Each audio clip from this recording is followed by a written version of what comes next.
그러면 지금으로부터 윤석열 대통령 부부 등 2022년 국회의원 재보궐선거 관련 직권남용, 공직선거법 및 청탁금지법 위반 혐의 공수처 고발 기자회견을 시작하도록 하겠습니다.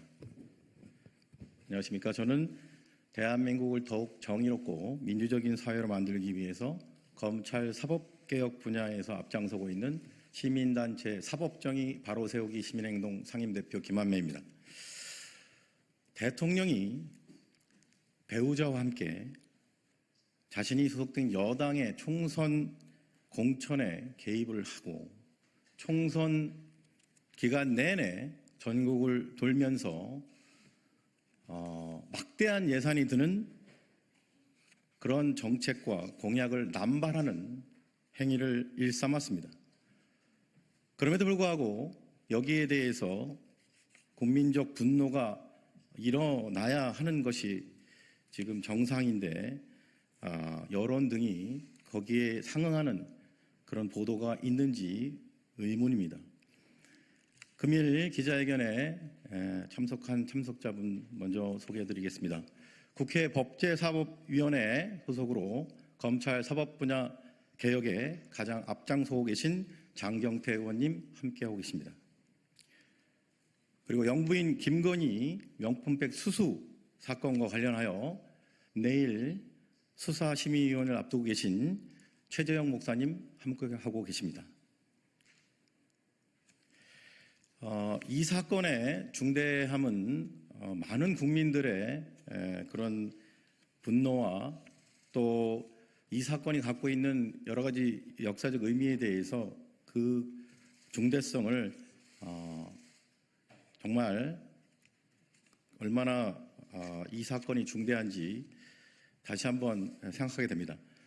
그 점에 대해서 먼저 최재형 목사님께서 짧게 모두 발언을 해주시고 그 이후에 고발인 단체 명의의 기자회견문을 낭독하도록 하겠습니다.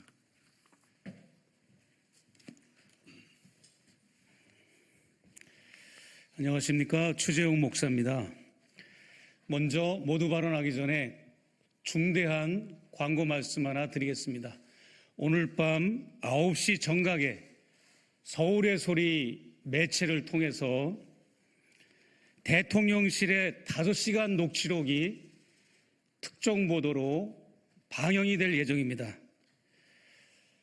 그 외에도 많은 기자들과 탐사 작가들이 충청도판 명태균 사건이 곧 터질 거라고 지금 예고를 하고 있고 부산 지역에서도 그와 동일한 사건들이 터질 거라는 예고들이 나오고 있습니다.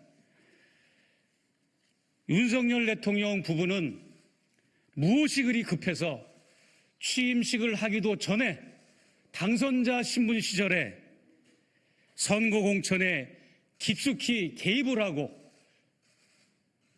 공항으로 말하자면 관제탑 역할을 하며 선거를 직접 개입을 했는지, 그리고 취임 직후 지금 2024년 지난 총선 때까지 정당 정치 공천에 어떻게 관여를 했는지 오늘 저희 서울의 소리 보도와 그동안 뉴스토마토의 보도, 이것을 취합하면 국민 여러분이 가늠할 수가 있다고 저는 생각을 합니다.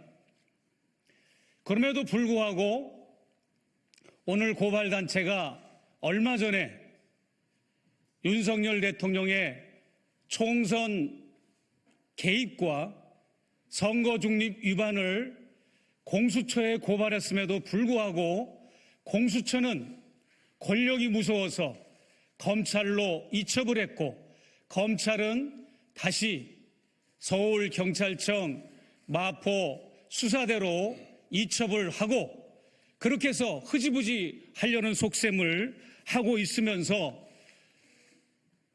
저를 비롯해서 양평에서 고속도로 변경 조작 사건을 밝히며 300일 가까이 농성을 했던 양평군 의원들과 여연정 의원, 그리고 최재관 위원장 이러한 인사들을 압수수색을 하고 그들을 입건을 하고 그리고 70세가 넘은 노인을 밤 11시까지 조사하며 차량 압수수색, 신체 압수수색, 자택 압수수색을 벌이는 만행을 몇 달 동안 지속적으로 행하고 있습니다. 디올백 사건을 터뜨린 최재형 목사의 양평 강연과 여주 강연을 선거법 위반으로, 공직선거법 위반으로 그렇게 여론몰이를 하고 저를 힘들게 하면서 왜 대통령과 그의 배우자가 이처럼 재보궐선거와 국회의원 선거에 깊숙이 개입해서 관여를 했음에도 불구하고 검찰과 경찰은 왜 조용한지 저는 묻고 싶습니다. 오늘 그 자세한 고발 내용을 김한매 대표로부터 경청하도록 하겠습니다. 감사합니다.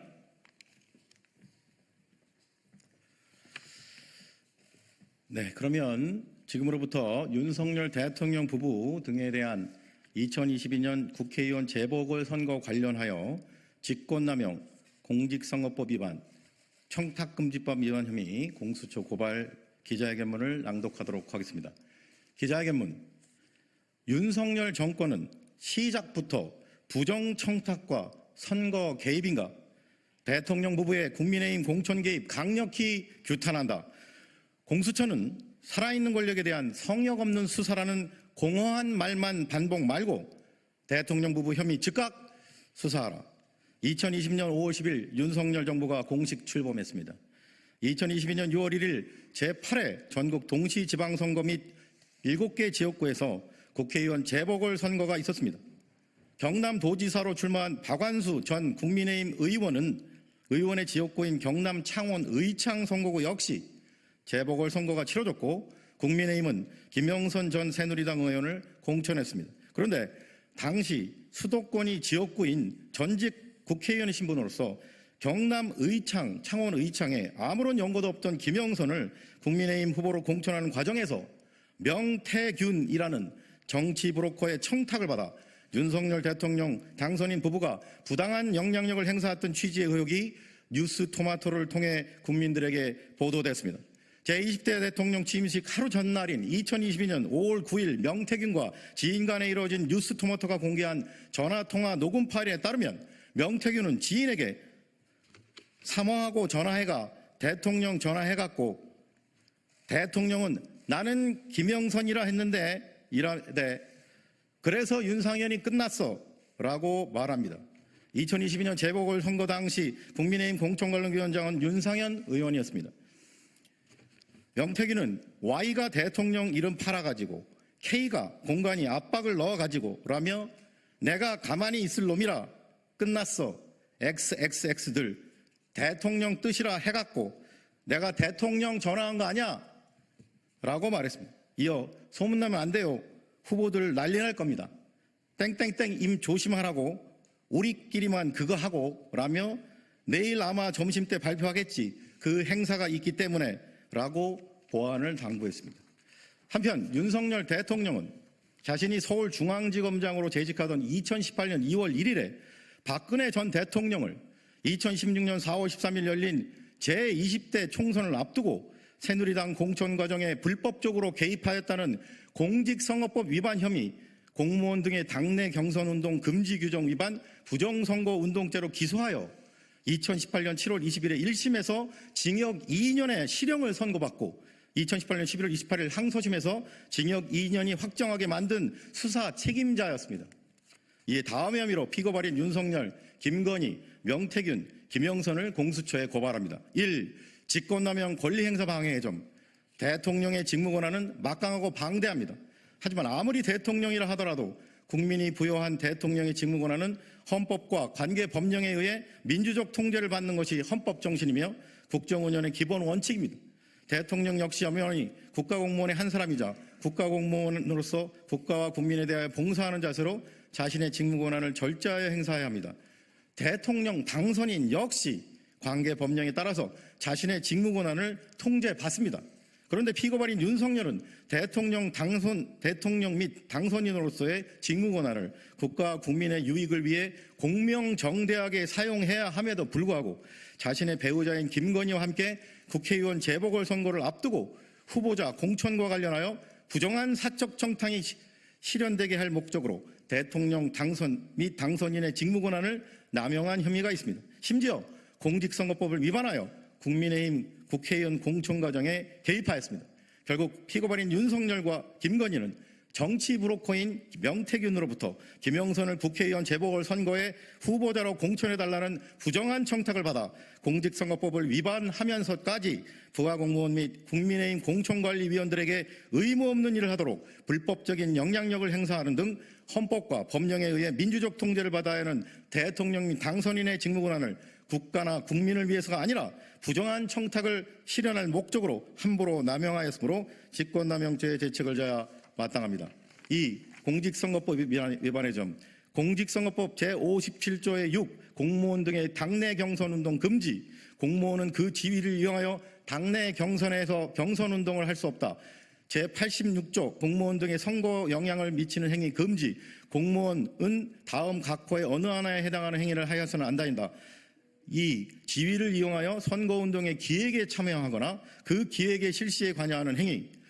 위 공직선거법 조항들은 피고발인 윤석열이 박근혜 전 대통령을 2016년 4월 13일 있었던 제20대 총선을 앞두고 친박계 인사들이 공천에 유리할 목적으로 새누리당 공천 과정에 불법적으로 개입했다면서 기소할 때 적용했던 공직선거법 조항들입니다. 그런데 피고발인 윤석열 대통령 당선이라는 공무원의 신문으로 공직선거법상 국민의힘 당내 경선이나 공천 과정에 개입할 수 없음에도 불구하고 정치 브로커인 명태균으로부터의 부정한 청탁을 실현할 목적으로 공직선거법상 엄격히 관여가 금지된 국민의힘 국회의원 후보자 공천 업무에 불법적으로 개입하였습니다. 결국 피고발인 윤석열은 정당의 경선이나 공천 과정에 개입할 수 없는 공무원의 신분임에도 불구하고 국민의힘 국회의원 후보자 공천 업무에 불법적으로 개입하여 특정인을 일방적으로 공천되게 하고 실제로 당선되게 하였으므로 자신이 박근혜 전 대통령을 기소한 바 그대로 공직선거법 위반의 죄책을 져야 마땅합니다. 3. 청탁금지법 위반의 점. 청탁금지법은 공직자 등이 금품 등을 동반하지 않는 부정한 청탁을 받는 것 자체를 금지합니다. 국회의원 후보자로 공천해달라고 대통령, 국회의원과 같은 고위공직자나 그 배우자에게 청탁하는 것은 청탁금지법이 금지하는 부정청탁 행위입니다. 그럼에도 불구하고 피고발인 윤석열과 배우자 김건희는 대통령 혹은 당선인이라는 고위공직자 및 배우자로서 김영선을 대리하는 명태균으로부터 김영선을 국민의힘 국회의원 후보자로 공천해달라는 부정한 청탁을 받은 것은 물론 이를 기관장에게 신고하지도 않았으므로 청탁금지법 위반의 죄책을 져야 마땅합니다. 피고발인 명태균은 김영선과 공동하여 피고발인 윤석열과 김건희에게 부정한 청탁을 했으므로 역시 청탁금지법 위반의 죄책을 져야 마땅합니다. 예위처럼 피고발인들을 고발하오니 법 앞에 평등이라는 헌법 규정이 국민의 한 사람인 대통령, 영부인, 전 국회의원 등에게는 달리 적용되어 형사사법 시스템에 대한 국민의 신뢰를 더욱 붕괴시키는 일이 없도록 피고발인들의 혐의에 대해 철저히 수사하고 엄중히 처벌하여 주기를 사법정의를 바라는 수많은 국민을 대신하여 강력히 촉구하는 바입니다. 2024년 9월 23일 사법정의 바로세우기 시민행동. 이상으로 기자회견 낭독을 마치고 두 가지 점을 여러분들께 꼭 알려드릴 사항이 있어서, 하나는 금일 오전에 국회 법제사법위원회에서 조국혁신당 박은정 의원이 오동 공수처장에게 이 고발과 관련하여 질문을 하였습니다.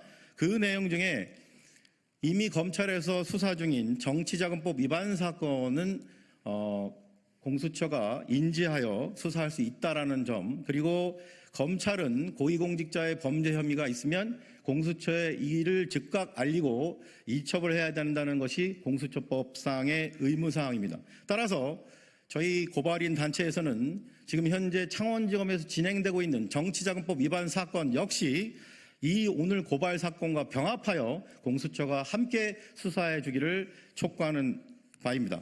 그리고 지난주 금요일 날 이재명 민주당 당대표에 대한 공직선거법 위반 구형이 있었습니다. 김문기를 모른다라는 혐의로 징역 2년을 구형한 사건인데 저희 단체에서는 지난 대선 기간 중에 윤석열 당시 후보의 대선 경선 토론회에서 나는 대장동의 주범인 김만배를 모른다라고 경선 토론회에서 발언한 사항에서 저희가 고발을 했습니다. 그런데 그 사건에 대해서 검찰이 공소시효 마지막 날 9월 8일 날 각하 처분했습니다. 즉 각하란 조사 행위 없이 일방적으로 수사기관이 사건을 면죄부를 주는 것을 말하는데 이 사건은 지금 현재 검찰이 이재명 대표를 구형한 논리에 따르면 반드시 기소돼야 되는 사안입니다. 왜냐하면 모른다라는 것은 의견의 표현이 아니라 사실의 적시이기 때문입니다. 따라서 허위사실 공표죄, 공직선거법상 허위사실 공표죄에 의해서 동일하게 법 앞에 평등에 의해서 동일한 잣대로 기소돼야 마땅한 사안이기 때문에 저희 단체에서는 윤석열 당시 후보자가 나는 김만배를 모른다라고 했던 그 사건을 다른 사건들과 함께 다시 재고발하기로 하였습니다. 다시 한번 강조드리지만 검찰이 이재명 당대표에 대해서 구형한 논리 그대로 법 앞에 평등에 입각해서 저희가 재고발한다는 점 말씀을 드리겠습니다. 그럼 이상으로 윤석열 대통령 부부 등에 대한 2022년 국회 재보궐선거 관련 직권남용, 공직선거법 그리고 청탁금지법 위반 혐의 공수처 고발 기자회견을 마치고 혹시 추가적인 질문 있으시면 바깥에 이동해서 질문 받도록 하겠습니다. 그럼 이상으로 기자회견 마치도록 하겠습니다. 감사합니다.